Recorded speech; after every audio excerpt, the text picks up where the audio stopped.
देख सकते हैं नकलऊ में बारिश हुई है। ये आप देख पा रहे हैं कितनी तेज बारिश हुई। कम से कम 1 घंटा बारिश हुई है नकलऊ में, ये कमता के पास।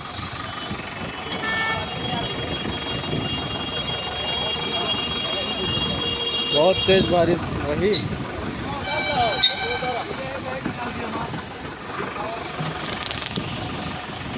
ये देखिए, ये मौसम हो गया भाई लोग। अभी हल्की हल्की बूंदे पड़ रही हैं।